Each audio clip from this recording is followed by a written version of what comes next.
কাশ্মীরের 10টি বিখ্যাত খাবার। কাশ্মীর গেলে 10টি কাশ্মীরি খাবার খেতেই হবে। 1 নম্বর গোস্তবা। এটিকে রাজকীয় খাবার বলা হয়। দই এবং কাশ্মীরি মশলা দিয়ে রান্না করা মাটনের কোফতা।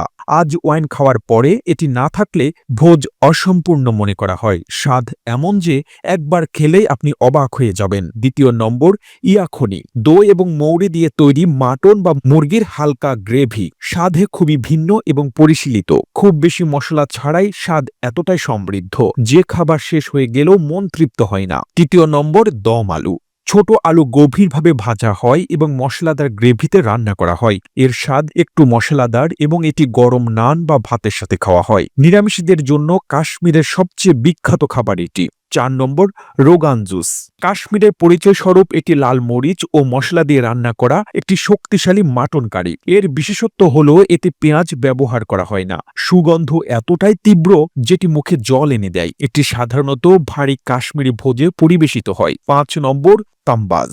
ল্যাম্বরি বা খাসির পাঁজরের মাংস মশলাদার দুধে সেদ্ধ করে পরে ভাজা হয়। বাইরে থেকে মুচমুচে আর ভেতরটা রসালো। এই খাবারটি বিশেষ অতিথিদের জন্য তৈরি করা হয়। এটি আজওয়াইনের তারকা আইটেম হিসেবে বিবেচিত হয়। 6 নম্বর মধুর পোলাও। জাফরান, বাদাম এবং ঘি দিয়ে তৈরি এই মিষ্টি ভাত বিবাহ ও উৎসবের সময় অবশ্যই খাওয়া উচিত। এটি বাদাম, কিশমিশ, এলাচ দিয়ে সাজানো হয়। যারা মিষ্টি খেতে ভালোবাসেন তাদের জন্য এটি এক মূল্যবান সম্পদ। 7 নম্বর হাকজাক। সরল, হালকা কিন্তু স্বাস্থ্যকর। হাকজাক মূলত সরিষা ও কোল পাতায় তৈরি কাশ্মীরি সবজি। এটি কম মশলা দিয়ে রান্না করা হয় যাতে মূল স্বাদ অটুট থাকে। প্রতিদিনের ভোজনকারীদের জন্য এটি একটি প্রিয় খাবার। 8 নম্বর চমন কারি।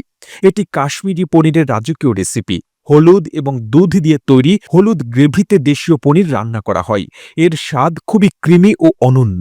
9 নম্বর নাদ্রু ইয়াখনি। নাদ্রু মানে পদ্ম শসা। এটি দই ও মৌরির গ্রেভিতে রান্না করা হয়। স্বাদে একটু মাটির গন্ধ থাকলেও এটি অত্যন্ত আকর্ষণীয়। আজওয়াইনে নিরামিষের বিকল্প হিসেবে এই খাবার পরিবেশন করা হয়। 10 নম্বর কাহুয়া। খাবারের শেষে কাশ্মীরের সবচেয়ে গুরুত্বপূর্ণ অংশ হল কাহুয়া। এটি একটি ভেষজ ঔষধের চা যেখানে জাফরান, দারুচিনি, এলাচ এবং বাদাম যোগ করা হয়। শীতকালে এটি পান করা কোনো নিরামিষের চেয়ে কম নয়। স্বাদ ও স্বাস্থ্য দুটোই একসাথে। প্রতিবেদনটি তৈরিতে তথ্য ও উপাত্তের সাহায্য নেওয়া হয়েছে ইসলামিক কালার্স নামক ফেসবুক পেজ থেকে। আর এতক্ষণ আপনারা সঙ্গে ছিলেন বিশ্ব বাংলার। সেই সঙ্গে আপনি বাংলাদেশের কোন জেলা থেকে এই ভিডিওটি দেখছেন আমাদের কমেন্ট করে জানান। আমরা পরবর্তী ভিডিওতে আপনাকে ধন্যবাদ জানাতে ভুলব না। এতক্ষণ বিশ্ব বাংলার সাথে থাকার জন্য অসংখ্য ধন্যবাদ।